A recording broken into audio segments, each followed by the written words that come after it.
This is Jules Taylor. I just wanted to say thank you for your continued support. It really makes all the difference in the world, and I can't tell you how much we appreciate it. Be sure to like and subscribe to this podcast, tell your friends, and if you haven't done so already, please consider becoming a supporter of the podcast by heading to www.anchor.fm/noeasyanswers and click the support button. We couldn't do it without you. Here's episode 12 in its entirety.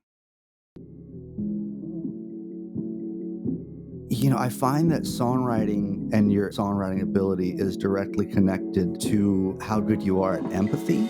And likewise, poetry, because you want to be able to read poetry or listen to a song and you're looking for a reflection of yourself, of your lived experience or your own human condition.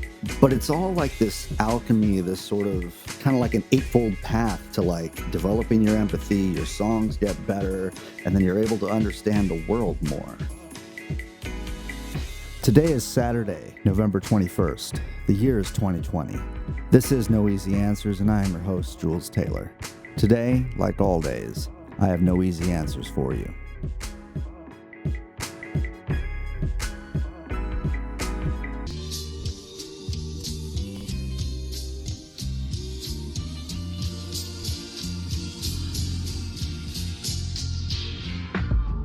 So today on the show, we're going to be doing things a little bit differently.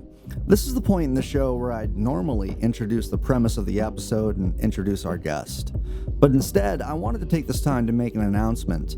I was approached by my friend and comrade, Dr. Maximillian Alvarez, about producing his podcast, which is called Working People. I was a guest on his show back in the spring, and so I was already familiar with his show's scope and format. I was already a fan of Max's work, and I was already in love with the concept of a podcast being dedicated to the lives, jobs, dreams, and struggles of the working class. So all of this was just a natural fit, and of course I said yes. Recently, Max released a bonus episode to his Patreon subscribers where he interviewed me as an introduction to his audience. And so now, in this episode, I'm releasing his episode here as a crossover so that the audience for No Easy Answers can get to know Max, his show, and maybe our listenerships can cross-pollinate a little bit. I love it when podcasts collaborate and release bonus episodes, and we haven't done something like that yet. So I figured this would be a great time to have our first collaborative episode. So here's my conversation with my friend and comrade, Dr. Maximillian Alvarez, as part of a bonus episode of his podcast called Working People.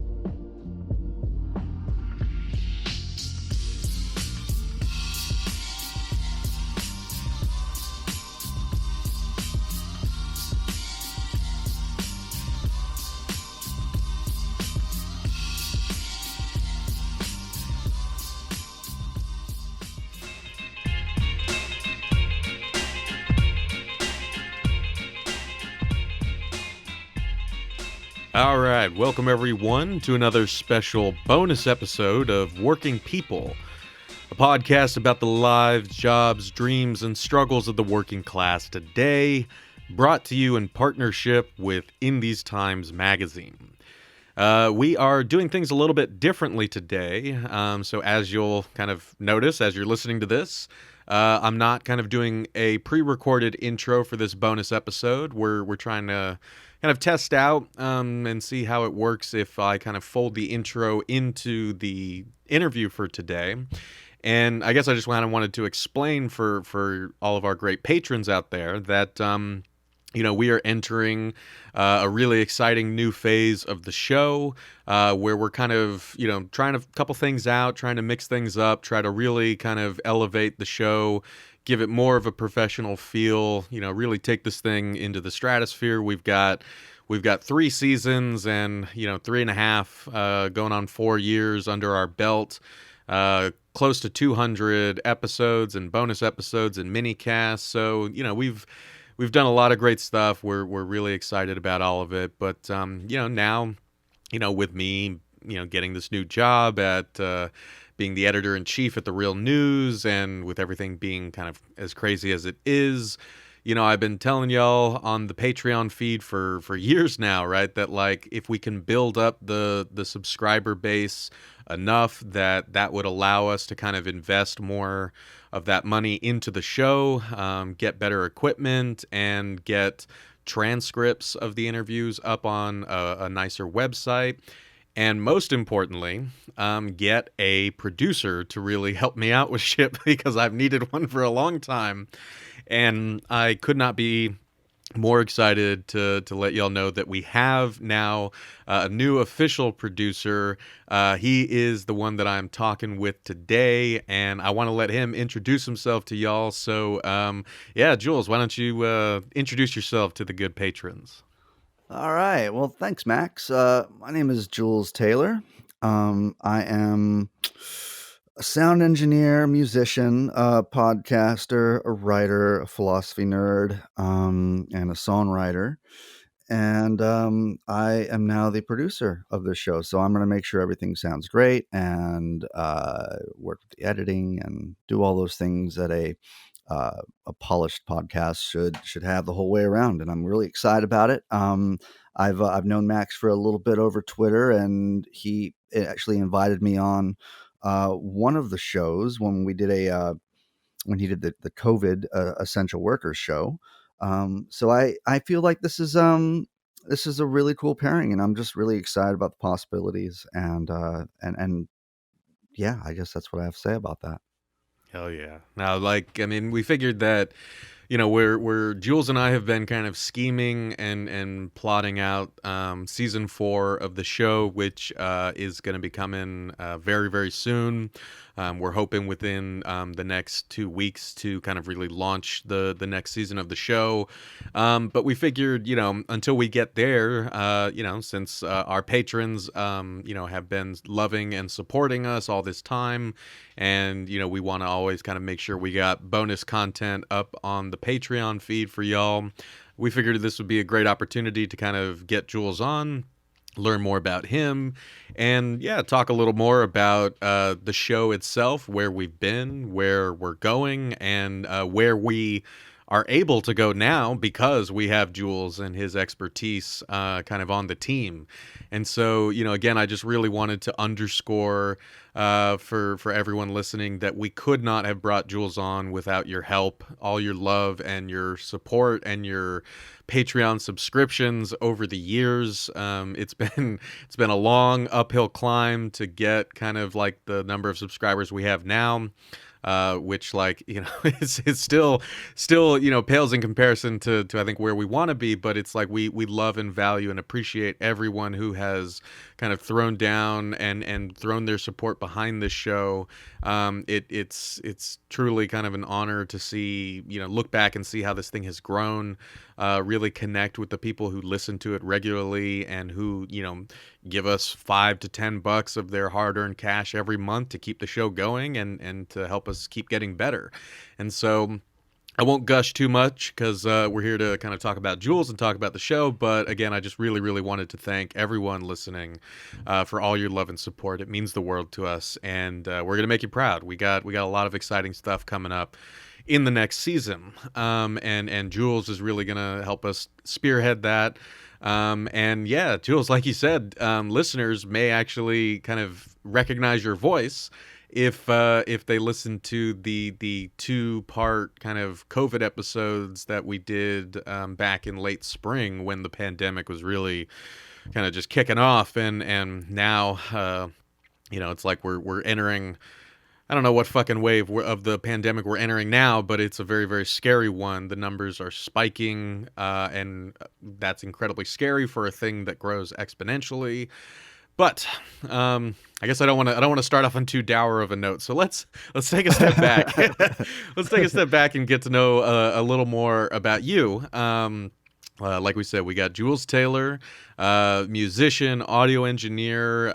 Jules has his own podcast called No Easy Answers, which if listeners, like this show, I think that you will really, really love Jules's podcast. He has long, in-depth conversations with friends, and they get really, I think, personal and nuanced, and it's the kind of conversations that you don't get to hear a lot on podcasts. And it's also the kind of conversation that I find really nourishing, especially in times like these when, I can't see my friends or family who are far, far away and all that stuff. So Jules, let's talk a little bit about you. Let's talk about like your path to kind of getting into music, getting into audio stuff. Let's start small. Where are you from? All right, so I am originally from Lyford, Texas. That is in the Rio Grande Valley. That is really getting hit hard by COVID right now. Not to start out on too dour of a note, no, as you mentioned. But yeah, so I'm from the Rio Grande Valley. I moved to Phoenix for school and ended up in Nashville after that for about 10 years, and I worked in studios there. And now I'm in upstate New York near Woodstock.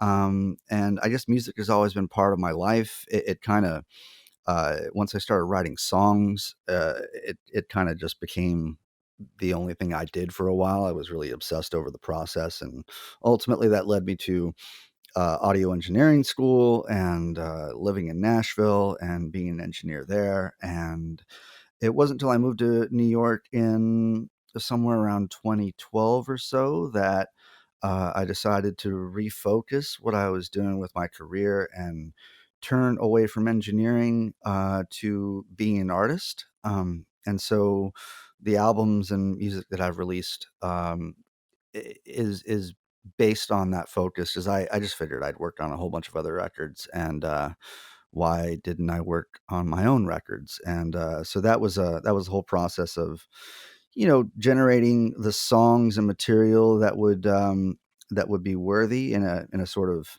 self-centric sort of way. Like you have to produce art which corresponds to your own taste, and sometimes that process isn't as easy as one might think. But when you ultimately get or create art that you feel is on par with your own taste or your own standards for what you would listen to, then I think that's that's what ultimately pushed me to become more of an artist other than an engineer, because I wanted to be able to do that and traverse that sort of uh, sea of artistic creation. It's really difficult. I mean, I spend a lot of time in my head thinking about songs and wordsmithing, but ultimately that's I've always been a songwriter. Songwriting is what drove me into music, and it's what's moved me across the country. And music has provided me with a lot of experiences in life that I don't think I would have had otherwise, including this point now, being working with you, Max, and working people. Because if it wasn't for my uh, I guess my path through music and audio, I wouldn't be here now. So I'm continually renewing my sort of gratitude towards like what music has done for me in my life and what a powerful force it is. And all of that starts with a song. And for me, this entire adventure I've been on in my 37 years on this planet uh, has been because I was a songwriter. So. So there's a lot there that I can like relate to very personally, right? Because and this is like another selfish reason that I really enjoy listening to your podcast. I mean, because there's also just like kind of a lot of life overlap there, right? I mean, Mm. I was even listening to not the most recent episode of yours, but I think the one just before that, where you were talking to an old pal of yours from the Rio Grande Valley, and like me, you guys are both mixed race, half white, half Mexicano, and you guys were talking about that. You were talking about hell raising in high school, and kind of clashes with your parents, and kind of the conservative elements of guardians and elders and stuff like that. And so anyone who listens to this show will know that there's a lot there that I can relate to. But also like just on that, like you were saying, that kind of artistic and philosophical level. So I guess I'll be up front, and we if we're gonna be if we're gonna be working together, I guess I might as well get this out now, right? Is like, growing up, I always hated musicians, Mm. because I was very jealous of them. Because like music, I just could never, ever, ever wrap my head around it. Like, I don't think I've ever told this story on the show before, but my mom played the flute when she was a kid, and she really loved playing the flute. And so she had always like hoped that she could pass on her flute to one of her children. And so she tried with my oldest brother Jesse. No dice. Then she tried with my brother Zach, no dice.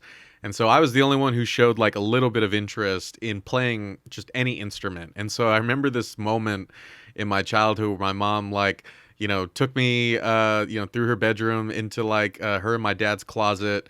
She like got this box in the very back of the closet.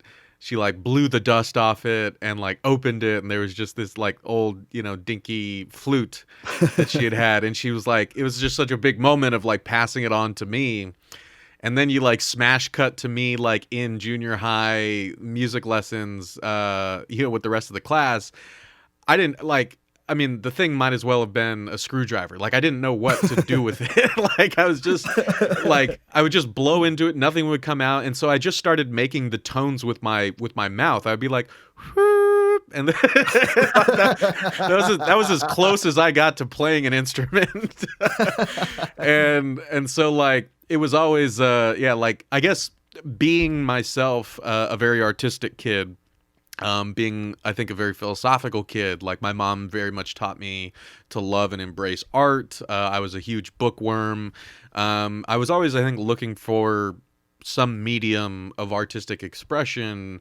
And I guess I was just always really kind of upset that music could not be that for me. But poetry ended up being that medium for me for a long time. Like, so that's what I was thinking about when you were talking about kind of getting in your head and thinking about songs and stuff, is like that really resonated with me because I have all these old notebooks from shit, like even when I was in elementary school all the way up Oh, to like wow. college. Like, yeah, it was just writing poetry, and it was just a way for me to kind of like absorb language from all the books I was reading, the movies I would watch, and then I would try to kind of mimic what I felt like, poetic word choice was and flow was. And like there was just this constant back and forth of trying things out, that I think is probably the closest, besides sports, maybe that's the closest I've ever got to like feeling that rush of musical creation, I guess, as it were. Sure. I that resonates with me too when you talk about poetry as some sort of creative outlet. Because I was very interested in poetry as well. I mean, my mother is an English teacher, and so there wasn't anything else to do when I was a kid but read. And I took up creative writing pretty young, and they have these sort of what they call in Texas UIL, which is like just shorthand for when they take all the nerdy elementary school kids to a campus somewhere and they compete in different things academically on like a Saturday. And I started winning those creative writing contests when I was young. And it was, if I was in a psychoanalyze myself, I'd say, oh, you started writing because that's how you gained your mother's approval, sort of thing. And likewise with reading, it was something that she greatly approved of when I was like 8, and I'm like, "Mom, do you have a copy of Moby Dick or The Scarlet Letter?" Or, when I was like, "Do you have War and Peace? I think I can make my way through that." So I was really nerdy from a young age, and poetry interested me. Uh, but also I had this sort of revelation pretty young where I thought, yeah, man, poetry is really difficult. Okay. But what's more difficult than poetry is trying to match poetry to melody. And I'm the only musician in my family, so I don't know how that came about. I remember having memories early in my childhood listening to like Hotel California and being upset with their lyrics because when they say some dance to remember, some dance to forget, I didn't understand what the hell they were talking about. And I'm like, that's really weird. There's a lot of songs that I don't understand what the lyrics mean. And I don't think that's right. And it's not a good song. Anyway, so it seems like this thing was always built into me. But I've found as I've gotten older and as I've gotten older, the and things in the world have become more deciphered in a way. I find that songwriting and your level of songwriting ability is directly connected to how good you are at empathy. And likewise poetry, because you want to be able to read poetry or listen to a song and you're looking for a reflection of yourself, of your lived experience or your own human condition, within any sort of literary work or song you're listening to. Um, there's a thing I saw a while back where like the top 40 songs at any given point, uh, usually within the first 30 seconds they use the word "you" within their lyrics because it's a way of inviting the listener in. So I think that the beauty, part of the beauty and uh, why poetry and songs are profound is because there's a reflection in that. And so songwriting is also, you have to continually replenish the well of material, and some songwriters do that by reading other people just have a deep well on their own. And so I like to think that I'm kind of in the middle of those things from childhood and lived experience, but also trying to take in and replenish that well with books, whether it's philosophy or I hardly read fiction anymore, but a lot of theory, political theory. Um, but it's all like this alchemy, this sort of uh kind of like an eightfold path to like developing your empathy, your songs get better, and then you're able to understand the world more, and it kind of just cycles for me, and so that's why songwriting in so many different ways is at the center of what I do. Like, I consider myself more of a songwriter than a musician. Um but i but i you know I think that in order to find the best way to reflect the listener, I look at the music as a way of like trying to match the sentiments of the lyrics, like that sort of process of matching the melody or chords to lyrical structure is something that fascinates me. So I think it's always something that that I'll do. And I know this is a long-winded way of saying this stuff, but I will just say that like during the whole pandemic, I found it, like a lot of other creative folks, I found it difficult to make songs, to write songs, to have a creative output. So I tried to switch things up, and I formed a podcast. And part of that podcast, part of the intention of the podcast, is because I have friends like you were mentioning, my friend Brandon, in the Rio Grande Valley. He is a survivor of, he was a recipient of a donor liver. And so I know that he's, faced mortality. And the interview before that was with my friend Nick, who's a cancer survivor, and he's gone on to be a competitive bodybuilder. So both of these guys had uh, confronted their own mortality and lived to tell about it, and their lives are they're reshaped and transformed or reterritorialized in a way within that context. And so the podcast is an extension of that sort of practicing empathy and gaining a greater capacity for empty or for empathy. And I feel like it's related to songwriting in a way, just because it's speaking to, in a few episodes, it's examining the humanity of folks with unique lived experiences. And Yeah. so I'm really thankful to the guests that have entrusted me with their stories. And part of the reason why I wanted to work with you and Working People is because I realized that you have curated these sort of relationships with your listeners and patrons for so long that they entrust you with their stories and entrust you with your platform uh, to do things that are good for them, that are nurturing, that are loving, that are important.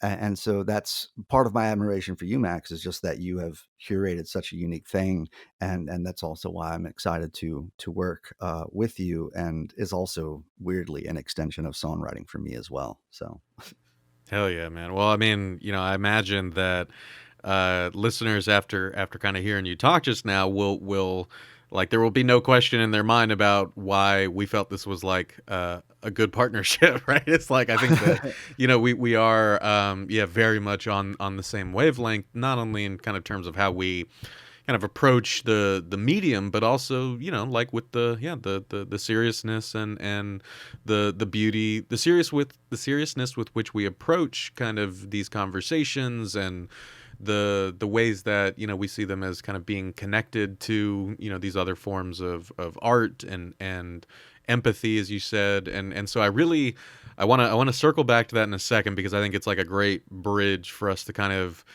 talk a little more about your podcast and about what we want to do with working people and all that stuff. But I guess before we get there, I feel like I have to kind of jump back real quick and further Okay. explain myself because the episode that you did with your friend Brandon, I think, makes this point entirely clear, right? Because I guess I just wanted to be even more upfront and say that another big reason why I hated musicians for so long, right, is because, like you said, like through poetry and stuff like that was yeah, how I built my empathy muscles. It's how I learned, by reading the Mm, poetry of others and noticing what I felt were kind of like moments of poetry in other mediums, right, that I would always take note of and stuff like that.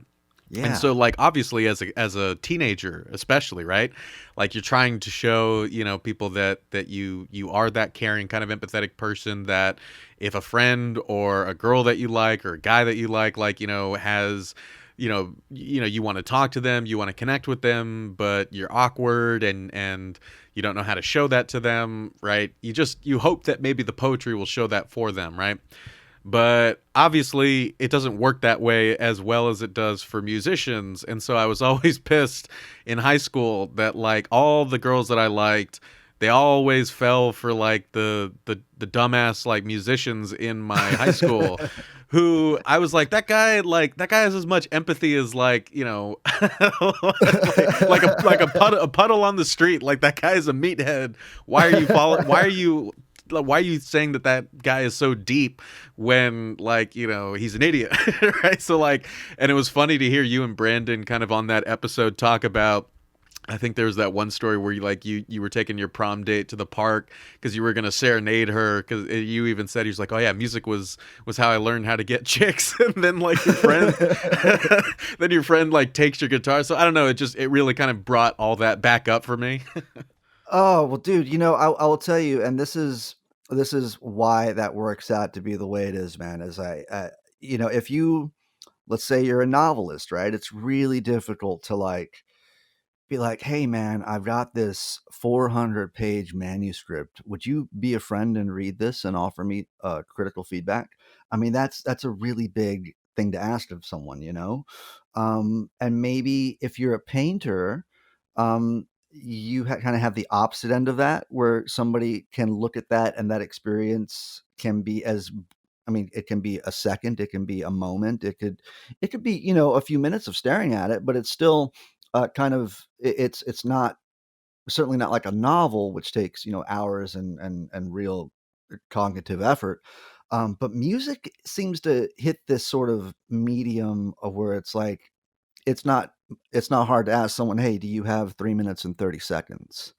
And there's the aid of melody that creates certain feelings, or is emotive in certain ways, and it doesn't necessarily have to be the entire song which is impactful. It could be, the last line of the second verse that really hits close to home, and now that person feels like them because they had a reflection of themselves. Um, so that, and believe it or not, man, I mean, so I would say that's why music seems to be uh, received by by women or by people, in the way that it is. But I will say that, believe it or not, man, as a musician myself, trying to hone my craft as a songwriter and all that stuff. I still was like, why are you going after that guitar player? He plays a BC Rich, or he plays a, like, why are you going after that dude who plays shitty punk rock? Like, not there's anything wrong with punk rock, but it just seems like when you're in high school and you're playing punk rock, it's like I I was over here trying to learn how to play John Mayer and Dave Matthews Band and stuff like that, which is incredibly challenging stuff. Um, and like I'm a guitar player, man, but I'm not like a lead guitar player slash kind of guy. That's like never been the angle that I've wanted to identify with. or did identify with. It was always like uh, the songwriter that really poured out his heart, and showed you a piece of himself and was vulnerable, and that in itself, man, is taking a lifetime to sort of become that person, because I had to work through a great deal of stage fright. The first time I heard my voice played back, I damn near quit music completely. Mm-hmm. And some days I wake up and I'm like, do I really sing in public for people at times? That's what I do. I mean, I'm a cigarette smoker. I'm a coffee drinker. I'm like, what is it that my voice is a little, I don't know, it's a weathered voice. I don't really have that much of a range. So I'm not like spectacular at anything that I do, but I think it's the intention, and I think it's the delivery, and I think in a way, society is yearning to kind of just be post irony. Like, we're tired of the irony, and we're all wanting a sort of newfound sincerity. And so all of a sudden, it's I kind of resent the fact that all of a sudden it's hip to be vulnerable in public in a way. Um, but that's all I've ever wanted to be, is a person that was sort of fearlessly vulnerable and communicates to the human condition, and I hope through some of my music I'm doing a good job at that sort of thing, you know. Oh yeah. No, I mean that that really really strikes a chord, right? Because it's No funny. pun It's intended. exactly. But I mean, this is like something that's come up, on this show, a number of times in the past, right? I remember back in like the early days of like the 2020 election cycle when we were still in the primaries, right? We had kind of some really fun crossovers with other podcasts and magazines, like we did a big episode with Lida Gold from Current Affairs, Brian from Strike Wave, Mel from Protean, Zoe from Season of the Bitch, like just, a really, really great collection of people. And we were trying to figure out what to call ourselves, right? And so, like, in that time, we threw out the suggestion that we were the sincere core left. Nice. Right? Nice. Yeah. Yeah. And so I feel like that, I yeah, agree with you that I do think that that we kind of explored the outer reaches of irony. And I mean there's obviously, it's one flavor in kind of this like vast cornucopia of flavors and feelings and experiences that I don't want to write off entirely. But I think that, yeah, at some point in the past few years we kind of realized that we were hitting kind of a ceiling with what irony could do, before it started kind of eating away at us. And I've always, yeah, very much subscribed to kind of that openness, that vulnerability, that sincerity that you were talking about. And it's largely what has kind of led me to connect with and collaborate with a lot of the people that I have over the past, yourself included, because I'm just naturally drawn to that. And I think that anyone who listens to this show is as well, because that's really what the whole show is about. Right? Is like, I'm asking kind of working people, most of whom have never met me in person, to share their stories, to be vulnerable, with me and with listeners, and to try to offer that in return when I am kind of their discussant, right? And I think that it's, the I've talked at length, kind of about why I think that is like politically valuable and necessary, like how it fits into a larger socialist kind of project. I won't go into that here, but like, if we're going to kind of fight the enemies that we clearly have, and kind of reshape the future in a way that is more just and sustainable, then we have to kind of find ways to build that sort of human solidarity with one another across, like our differences in race, ethnicity, language, age, location, life experience, all that stuff, right? We still need to do the active, patient, tender work of of finding those chords, right? Like you were saying, like with Mm, music, is like finding those things in conversation, in literature, in art, in music, those things that, those chords that when you pluck them, they tap into something that I think is really deep, really rich, and that really reminds you of your humanity and of our kind of shared humanity, because with that comes like the added, recognition, that we deserve more than this, right? If human beings are capable of kind of recognizing this thing inside of us, right? If we are capable of expressing and connecting with, I guess what we call beauty, right? Then right. then we honor we then it's incumbent upon us to honor that beauty with, kind of allowing people to live with the kind of dignity and self-fulfillment and community, and stability that, beings capable of such beauty deserve, and deserve when they are living in a world that is like overflowing with beauty that, we are a part of. Yeah,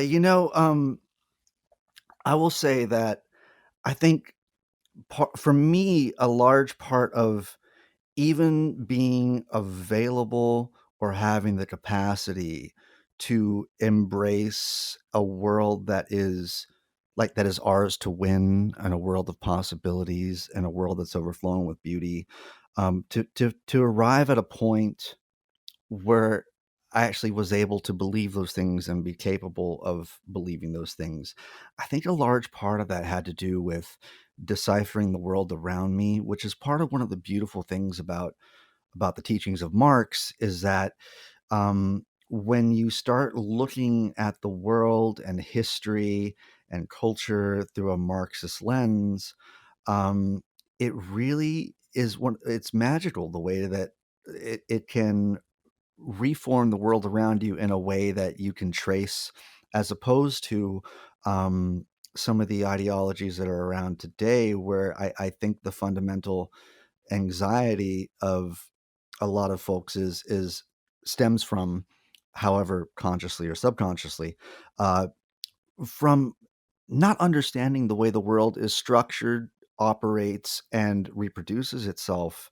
And when you look at folks that are very into conspiracies, with the QAnon crowd, with the Illuminati people, all these like conspiratorial things, I think it's kind of the equivalent of like swinging in the dark, like not just not knowing how things are structured, and it's easy to explain it away by some nefarious cabal or something. It's, those things. I mean, people get something out of believing in those things, and that is that they get to work by those definitions and those sort of uh, territories within life. Like they map out how they perceive reality and the world and how it operates via these sort of descriptions, that they subscribe to, and so they get a sense of, maybe, capital T truth, a sense of that from it. And so I think to come to a logically sound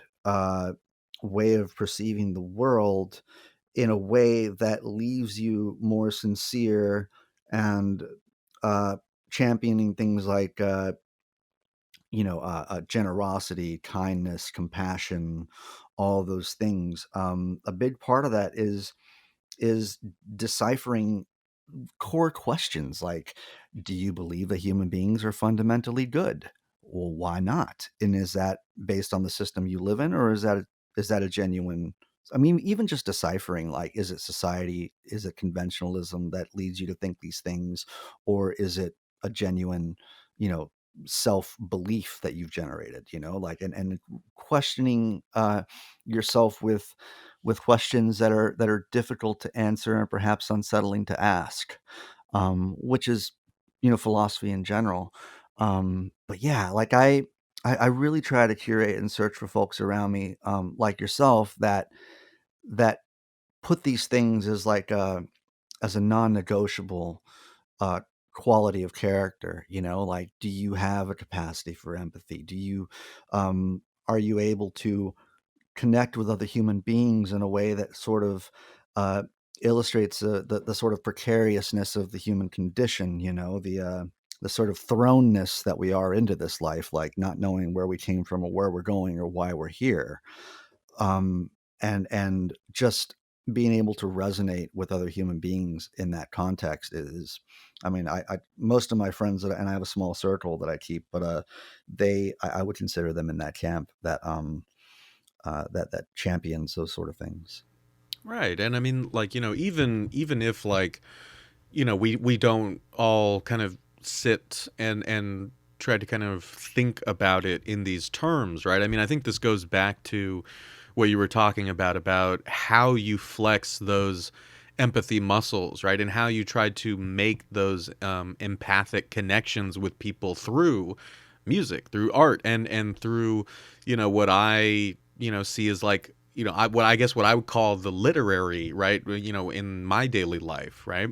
Um, because I think it's, even if we don't call it that, right? Like it's still something that we recognize, right? Like, and this goes back all the way back to like, why do, all these kind of emotionally volatile teenagers in high school, why do they respond so much to kind of like the dude with the shirt off who can play guitar?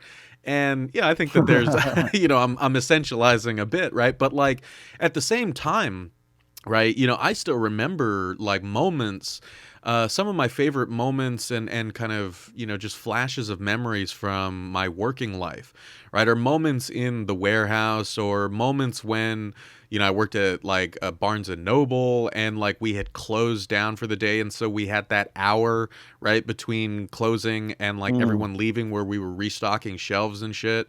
Hmm. And the guy in the music section would just play something for all of us. And, you just always have those moments, right?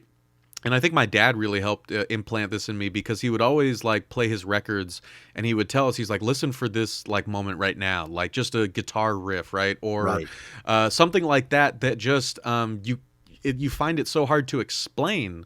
But you just feel like something primordial in you has been scratched, right? Or something, that you didn't know was there is suddenly yawning to kind of connect with whatever it just heard coming out of the speakers, or whatever it just read, right? In this kind of collection of lines in a poem or something like that. And not to get kind of like too philosophical about it, but like, I guess I've been calling whatever that thing is, right, the literary, just because I'm a literary nerd, right? But the whole like thing that I tried to stress to my students back when I was, getting my PhD and teaching kind of literature, and I would always try to teach like literature in very non-literary ways, right? So like, I think my most kind of popular class was a class where we were talking about the 2016 election.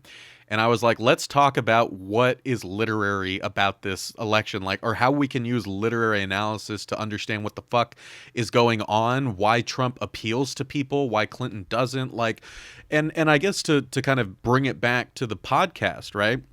Is hopefully all these threads are coming together as I'm talking, but like, the thing that I'm trying to get at, right, is that I very much feel like, or I approach kind of this podcast, and I listen to podcasts the same way, including yours. Like I listen to them in a very similar way that I do when I read books, right? Is like I'm looking for, and I really appreciate and savor those moments when, just in a conversation between you and your friend, or in like a clip that a worker has sent in, to talk about, their experience working during the pandemic, right? There are moments where you can hear like a tremor in their voice, or they just use kind of like word selection in a striking way, right? Or they mention a memory that really kind of resonates with you. Like there's something in there that's both like exciting and just full of emotion that like I guess that's what I'm chasing, right? Because that's the stuff that makes me feel less alone, that makes me feel more connected to people, and that, to your point about Marx, it makes me feel less alienated from myself and from other human beings, right? It Yeah. Yeah. makes me feel like I want to break out of whatever kind of box capitalism has put me in that keeps me from having these kinds of conversations with people or asking these kinds of questions of them. Like, I think that's what Marx, the young Marx especially, really meant by alienation, right? Is like the things that capitalism imposes upon us, the kinds of relationships that we have to one another, that we have to our work and our jobs and our lives and our houses, like all the ways that we are made to feel less connected to people and the world around us than we actually are. And I think that the longer we go living like that, the easier it is to forget, that we are more connected and that we were meant for more than this. But it's in those literary moments when, a certain song like has chords that just really kind of wake up my soul, right? Or like a conversation on a podcast really speaks to that thing in me that, that thing that I miss, even if I never knew that I knew what it was, right? But it's just, it opens that thing up. And for me, that thing is the thing that Marx was trying to describe when he was talking about alienation under capitalism. Yeah, I think that, to that point of alienation and capitalism, I think that maybe Marx was also getting to a sort of potency in the world and obviously like a sense of belonging as well. But if you are a person that has no money and you walk around the world, it's difficult to feel that you belong. And it's also difficult for you to feel your own potency in society. It's as if these buildings were not built for you. These people are not, they're strangers to you. Um, and there are no possibilities. It is a limitation of possibilities. And for me, like you, when I read or when I listen to podcasts, I'm trying to reach a point that it does some soul stirring for sure. But to me, it's like a Christmas present or something, man. It's like opening a box and you don't know what's inside, and it's a way of thinking or a way of seeing that you haven't encountered before, and it's something new. Um, which that's just a big part of it for me too. Is that I'll listen to a lot of philosophy podcasts and stuff just because I'm yearning, like I'm looking for things to prove me wrong or looking for things to say, hey, you could refine this way of thinking here, and I'm not afraid of debate because I want to be forced to reconsider things. Um, because and it comes down to, I guess the way you've called it, like the literary, I have something kind of similar on my end where I call it a profound relationship with reality. And to that end, I just, in the same way that I want to be present and I want to be uh, here in the moment and experience the full sensations of what is happening moment to moment. Um, I also want to be in touch with reality and the way things operate, and part of that is understanding, the economic modes that we currently live under, but also taking that information and applying it towards other areas, um, so that you can make more informed. I don't want to say informed, but yeah, I guess life decisions, make more informed decisions, and that could be based on your own capacity for empathy. That could be wanting to carve out a way of life that is non-harmful to anyone around you. That could be, I don't know, that could be going vegetarian or whatever. But whatever it needs to happen in order for you to reach a place to where you feel that you are, um, I guess I don't really have the words for it, but that you, in the way that it doesn't take moral calculation to make you a moral person, but it's the constant curation of a moral way of life and thinking and speaking, that it's a curation process over time. um that's where I come from, and all of this stuff is that it's all interrelated, it's all kind of an alchemy, and they're all linked and they interlock. So Yeah.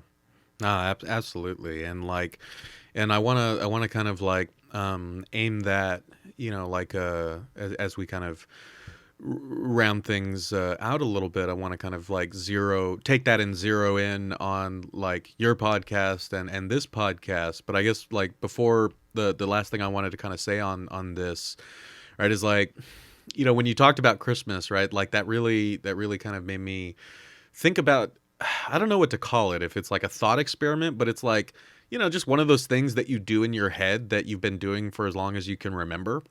But you actually don't know if you've ever if talked about it out loud, right? Like, I know that one thing that I remember doing as a kid, and I still do to this day, is like when I'm crying, when I'm incredibly sad.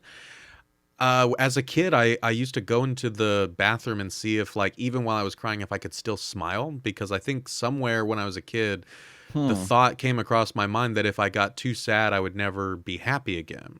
I would forget how to Wow. be happy. And so like to this day, like there's still times where like, yeah, if like I'm crying and like it's just kind of a reflex. Like if I see my reflection, I'll see if I still have the capacity to smile. But the main thing that I was thinking about in that vein, right, is for years, right, I've had this kind of thought experiment in my mind where I guess I just think about it as like, is things I'll miss about this place, right? And by that I guess I mean life. And like I guess the reason it's like a thought experiment is because like the way I'm imagining in my head is like I think about things that I will miss when I'm dead, when like the kind of paradox is that you won't be around to actually miss them, right? But I just Right. it's a way that I try to kind of center myself and appreciate the things that really just for me, I think looking back on life made life worth living and brought joy to me. And I think really that rush of experiencing like the kind of moment that we're on this planet in history, right?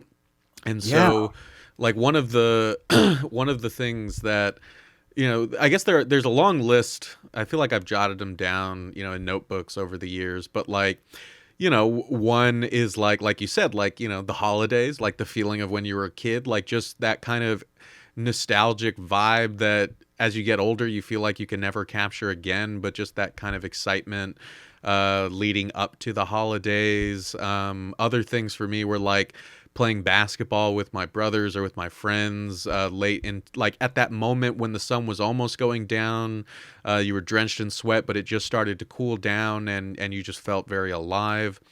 And another one is like that feeling when you hear a new song and it just connects with you and you just like for like a window of sometimes it varies, right, for a window of like a day until you play the song 50 times and then it gets old, but there's just that exhilaration of, like you said, something new connecting with you in a way that really just like excites you, that makes you think a lot of like amazing things in your head because the song has like allowed you to.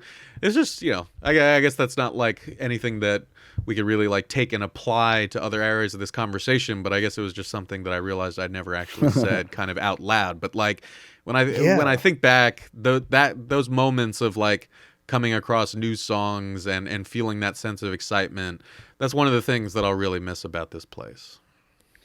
Yeah, that feeling when you're driving and your favorite song comes on or something and you sing along with it. I feel like that is one of the greatest feelings in the world. And likewise, when you play music and you are not really thinking when you play music, you're just doing it, and you get the feeling like nothing else is more important in a way. If only for those few sort of moments. But the point is that like I also in the political realm, I would.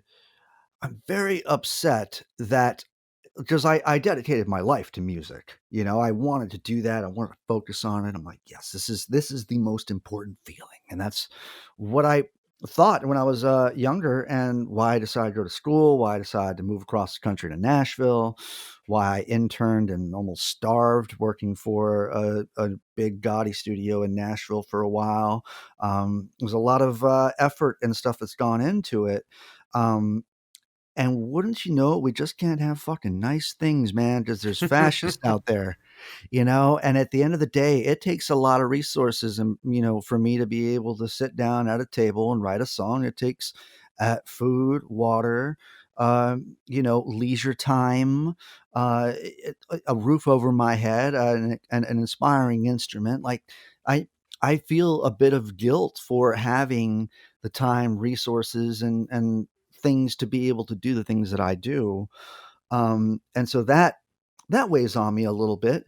But the other side of that is that it not in like a liberal sort of way, like I miss going to brunch, but like in a leftist sort of like we need to combat these evildoers in our society, uh, whether that's physical confrontation, whether that's deplatforming, whether that's just anti-fascism in general.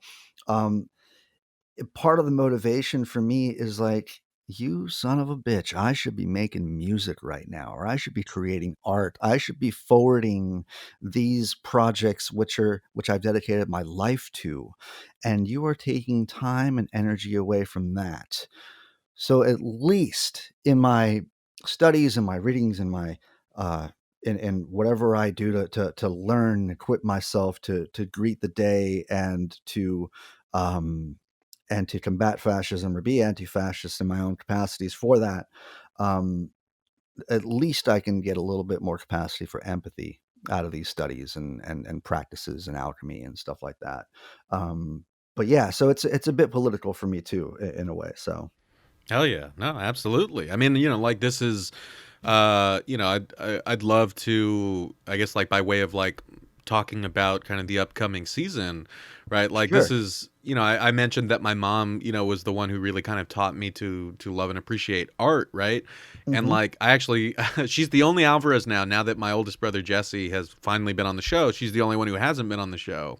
And so I'm gonna do a bonus episode with her soon, so that we could talk about working people in art and stuff like that. But I think that what you just said, right, is like a really compelling kind of argument that we need to be making more often, right? It's something that I've heard kind of really brilliant comrades and artists like Molly Crabapple kind of say at different points too, right? And I think like because when I think about it, right, like it's one of those things where you want to kind of pose the question to people. It's like, if you didn't have to work just to pay rent, right, what would you do with Yeah, your free time, right? And yeah, it's like I said, going back to our question of alienation, right, it's like when you kind of ask those questions, or when someone says something that makes you ask that question in your mind, that's when you start to realize all that has been taken from you, even if you didn't know it until that point. And you start yeah, to realize all that this life could be, and all that you could have, right? And that we deserve, in fact, to have that type of artistic, creative, like expression, right? Even if we don't become like, like a platinum selling artist, like people should have time to create. They should have time to kind of farm yeah. and grow and do non-productive, quote unquote, like labor that they need to do just to get by, right? It really highlights, yeah, just the, I guess, the kind of the inhumanity of the world that we live in, no matter kind of how banal it seems on the surface. And I guess to that end, right, I mean, given that that's like a mainstay of this show, right, is like the more that you listen to workers talk about their lives, the more you realize that we've been handed and presented this kind of shadow reality where we only see each other as kind of, people with name tags, or people who do a service for, for charge, right, but not kind of the same types of complex human beings that we think we are, right? And so the whole political goal of this show, and I think is very much connected to your show, your work, and the work of so many other folks that are out there kind of doing this work, right? That's kind of like one of the real main driving goals. But I guess I wanted to ask, now that we've brought you on board and we're gearing up, you and I, for the next season, and you've had kind of a chance to kind of dig into the back catalog, and we've talked a bit about it. I guess I just wanted to kind of ask you, like, how do you think we can use this show, to kind of further, right, all the kind of philosophical and political like ends that we've been talking about? Like, how do you think we can make that more concrete with what we do here? Well, I really overwhelmingly sort of agree with the sentiment that we need to display the humanity of workers, and that is more than I the lived experience of workers is one thing. Learning about their occupations is one thing. But what I've really enjoyed in the past is the sort of primacy of the humanity of workers. Um, in the episode, like more than just name tags, it does a really good job of emphasizing that. But I would love to bring that more to the front as much as possible, because you know so there was a conversation the other day that I had with a friend of mine who said something like the working class is the working class not because they've chosen to be. One would argue that they would opt into living in luxury if they were able to do that. But working class people are working class people because they are doing all they can to provide for themselves, their family, and society has necessarily, because of certain conditions, force them into this position. Um, and so within that context, I think that we can reach a really sort of critical critique of the system, and we can also forward the project of displaying humanity of the workers, um, through things like the voice message thing that we've set up. Things like, just hearing from workers, even if we just, this job, the reason why this show is amazing is because it really centers the voice of the workers, and that's great. And that's what there are so many ways, but if I could name just one, it would be really centering the humanity of the workers, their aspirations, their struggles, their moments of joy, um, and even some frustration. But again, I the show does a great job of that too, which is why I'm here and why I'm excited as well. Hell yeah. No, I mean, like, as we've talked about off recording, right? I mean, I wholeheartedly agree with that. And I think, working together and continuing to kind of work in conversation with listeners and supporters who are always giving us suggestions, right?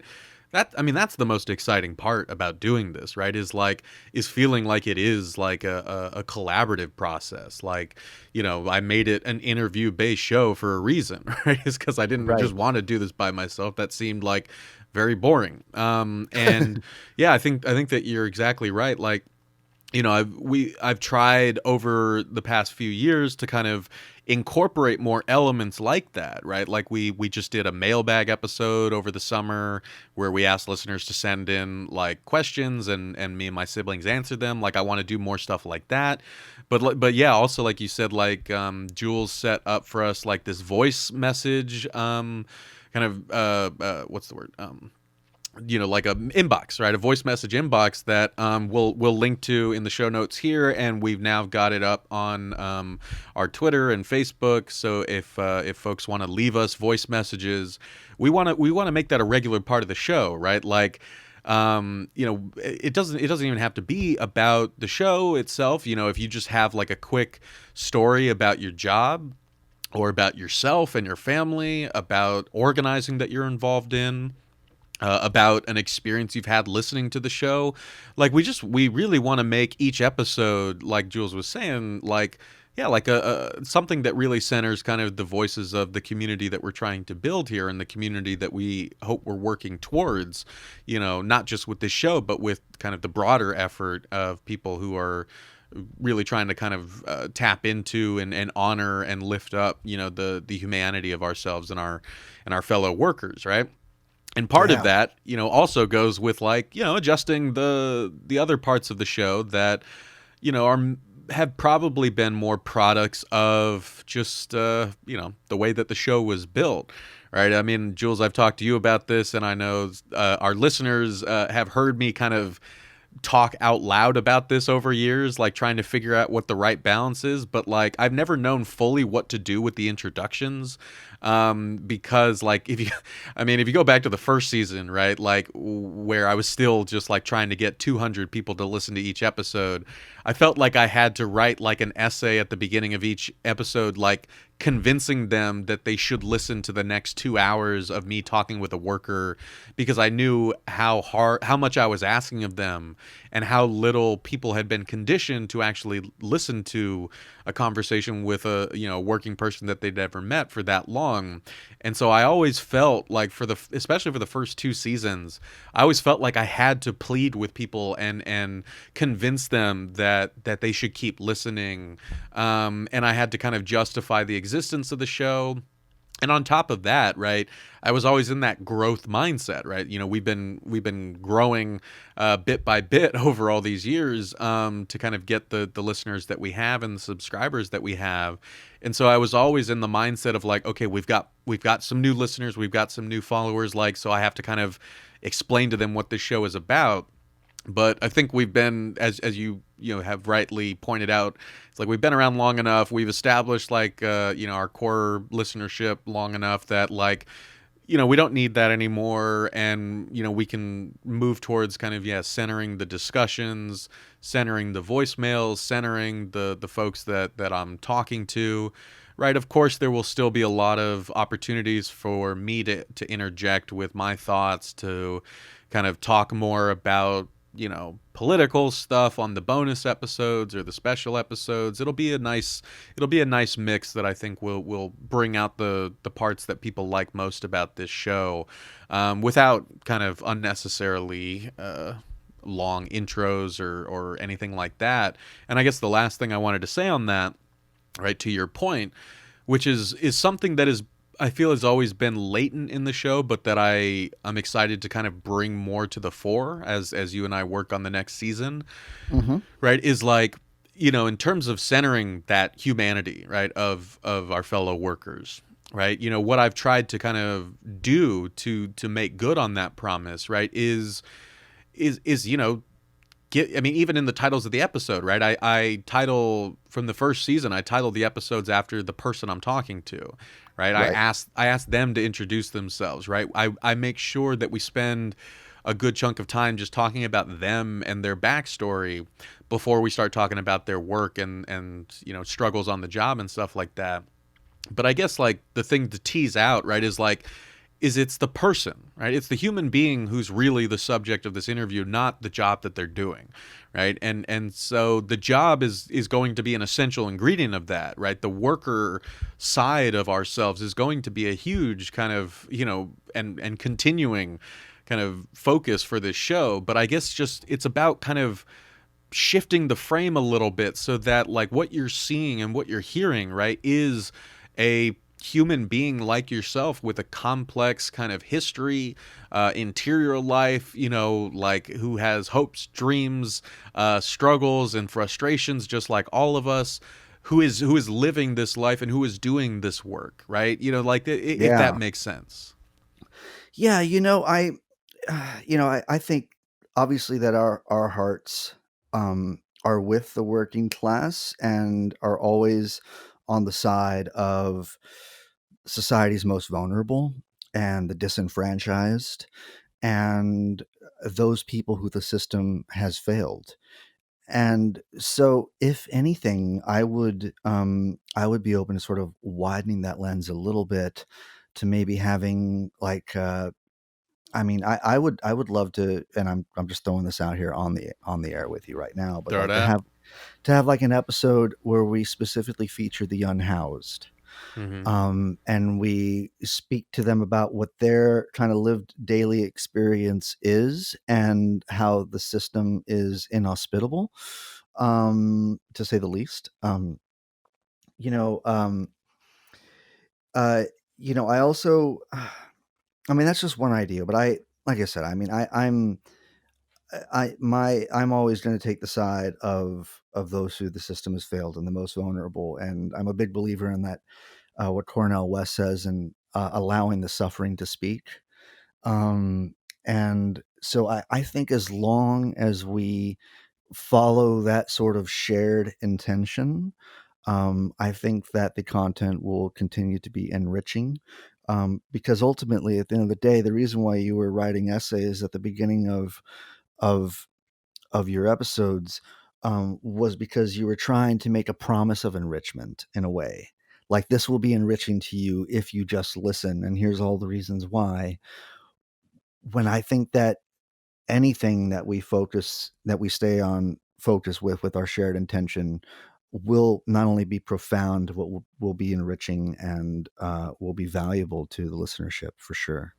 Hell yeah. No, I 100% agree. And like, your point about, centering voices of unhoused folks, and I 100% want to do that, as well as kind of working with comrades to kind of bring more voices of folks who are incarcerated or were formerly Right. incarcerated. And on top of that, right, because it's all connected, I guess, is what we're saying, right, is that, because if you make kind of humanity and human struggle and kind of the human will towards community, right, that we all kind of have somewhere in us, and that we with the show are trying to speak to, and that we have a very expressed political aim in doing, right? What that means is that, just like with the jobs that we do, right, we have to kind of search for that humanity and connectivity and common struggle beyond the sort of boxes that kind of this system keeps us in, and that those boxes kind of prevent us from seeing those things in the first place.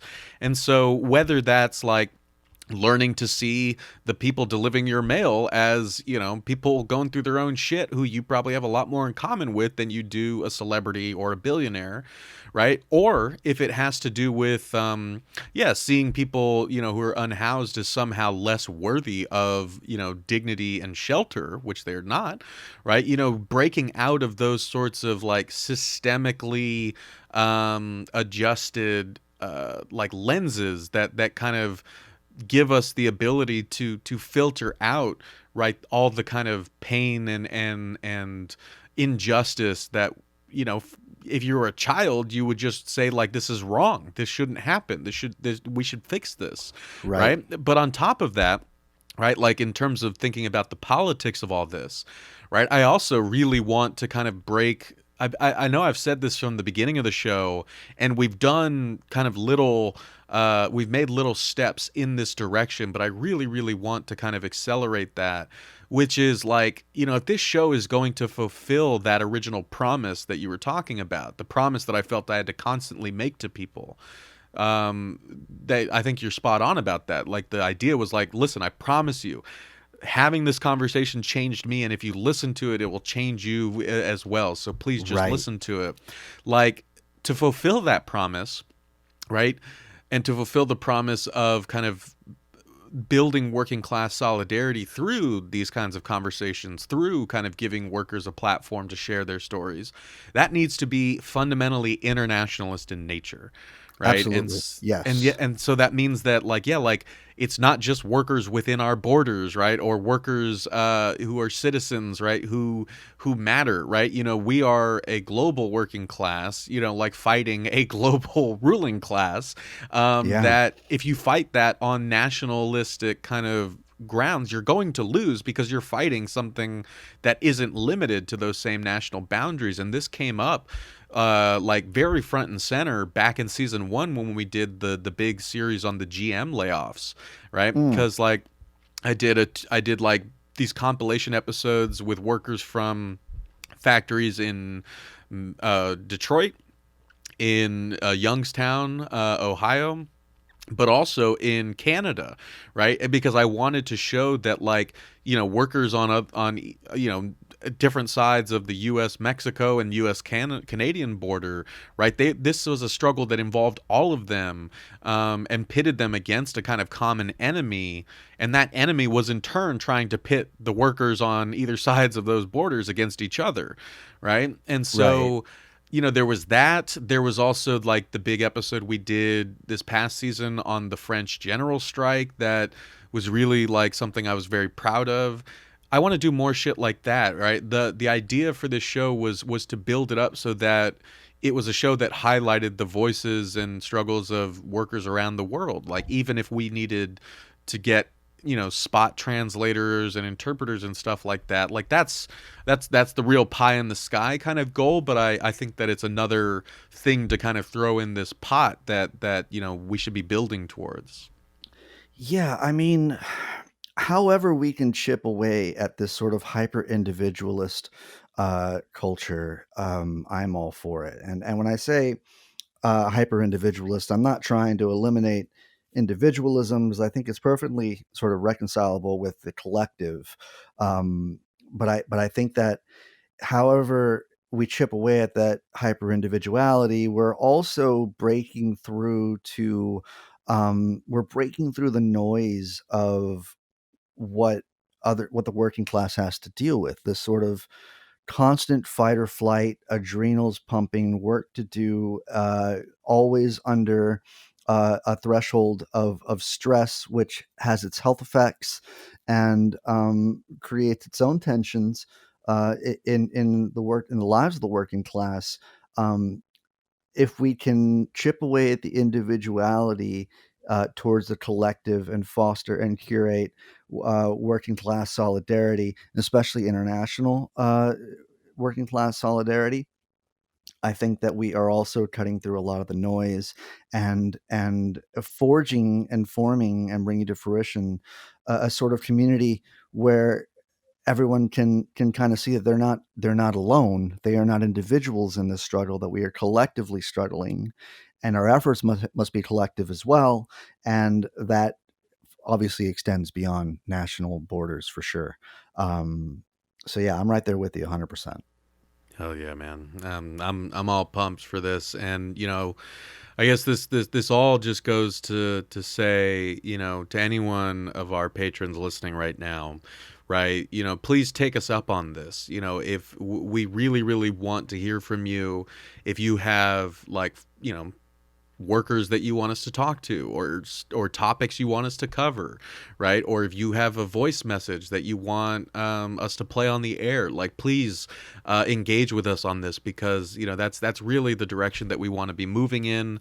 It's the kind of stuff that has always gotten me the most excited in the past, when our patrons and our listeners and our followers give us leads, or kind of give us suggestions that we can then kind of incorporate into the show, right? It really makes it feel like a collaborative project worth doing, that we're building to reflect kind of what this community wants, and that's a really kind of special thing. So I just wanted to put in one final plug for that. And yeah, I mean, just really, really emphasize how excited I am to work with Jules on this next phase of the podcast. And I don't think we could have, been lucky enough to find a better person for the gig. And so I'm super excited about that. And yeah, Jules, I guess before we kind of hop off, I wanted to kind of ask you a little bit about your podcast and what you're hoping to kind of do with that, and moving forward, and what listeners, if they're not listening already, which they should, what they have to look forward to. Well, the podcast started out as like as a philosophy podcast. I wanted to sort of detail a lot of things about like moral theory and ethics. And don't ask me why I'm so nerdy about that stuff. I love studying that stuff. So here I was, and I was trying to explain like who Immanuel Kant is and how he's related to Bentham and utilitarianism, or at least that's a separate part of the moral theory pie chart, and talk about theology and how to engage with it in a non-dogmatic sort of way, and how this all, kind of molds together into a moral theory, a moral calculus, if you will. And this was during the pandemic, and then once the George Floyd stuff happened, I was like, I'd be insane or crazy or tone deaf or all three in order if I didn't speak about current events at all. So I had an episode on the uprisings that happened after that, and when it came around to like July 4th, I released a special episode entitled "Thomas Jefferson Was a Bastard," and went through and dispelled some sort of American ideological sort of historical falsehoods at that point. So there was this mixture of philosophy, current events, and and some history in there.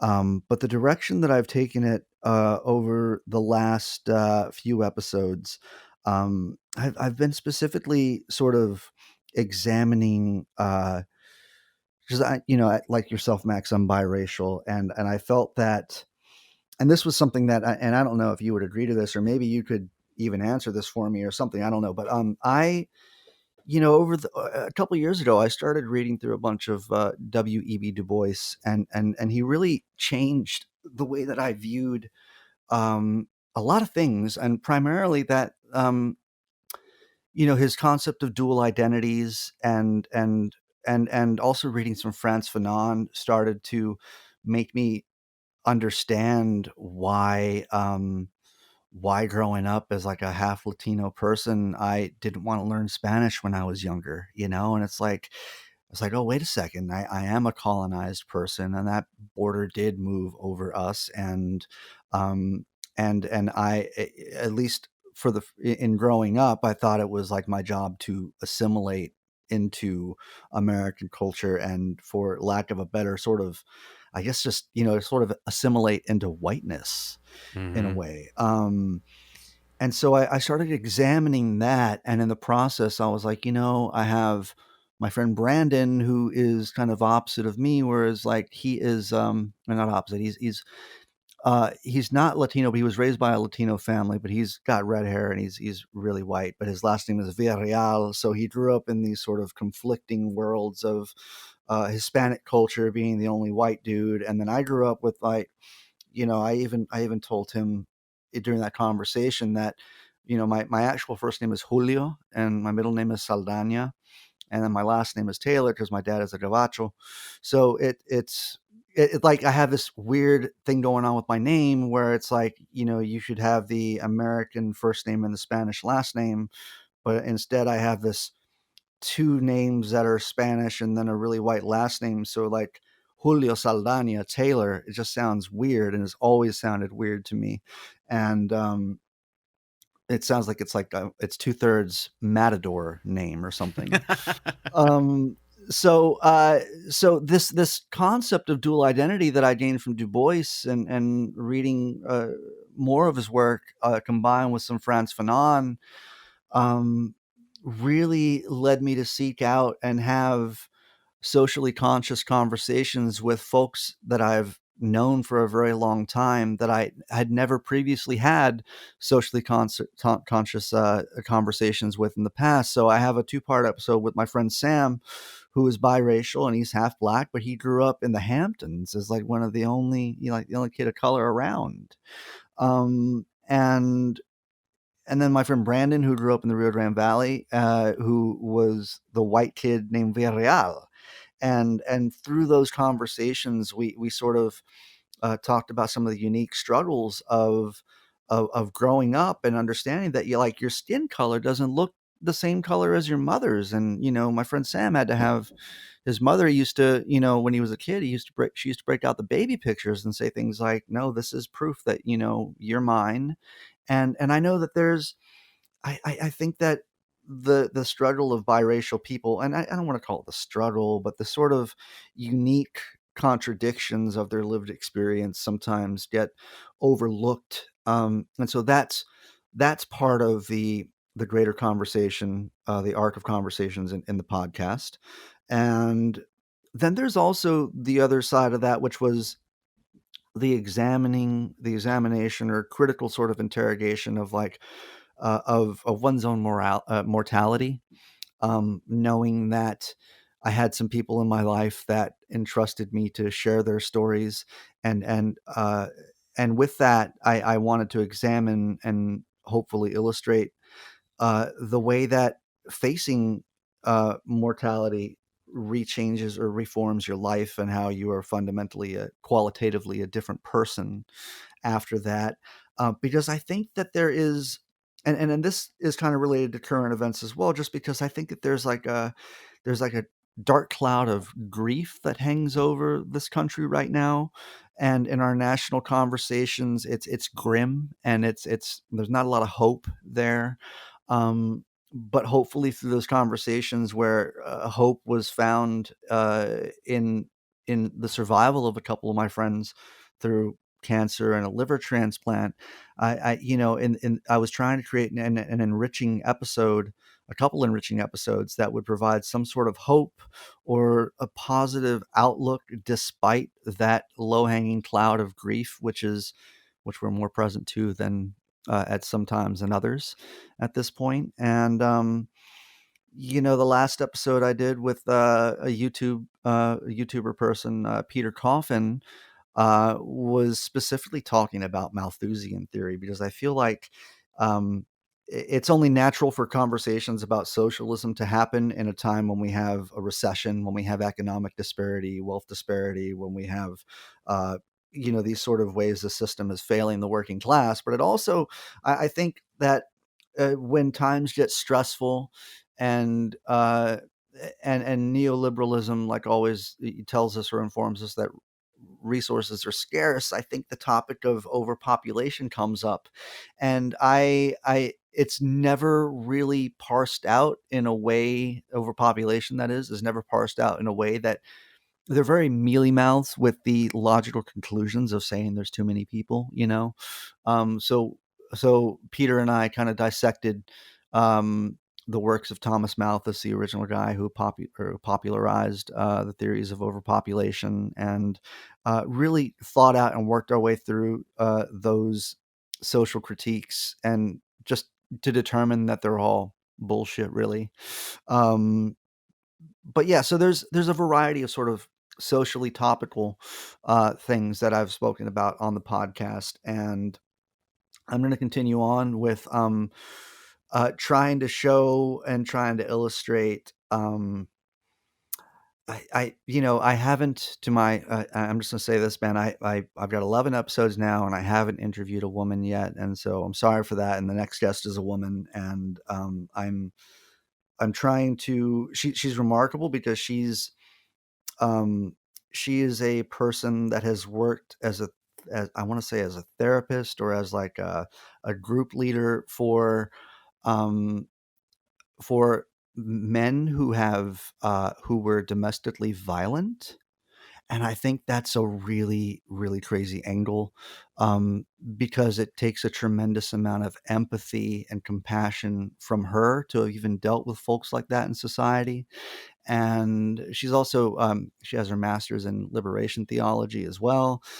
So it's these people that do amazing things, that seem like they should be empathically beyond the call of like normal everyday life. Those folks that have uh, that just seem like empathy warriors.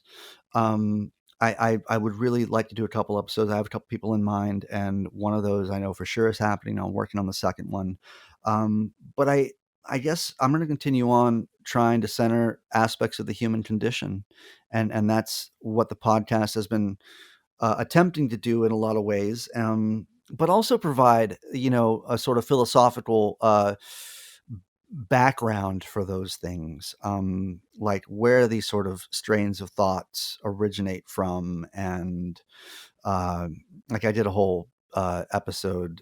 Was about 25 minutes long. It was one of the shortest episodes I did, but I kind of traced through continental philosophy and existentialism all the way to like Gilles Deleuze. But just, I don't know. So it's part philosophy nerding out, but it's also trying to center the humanity of people as well, which is obviously what attracted me to working people in a lot of ways. So.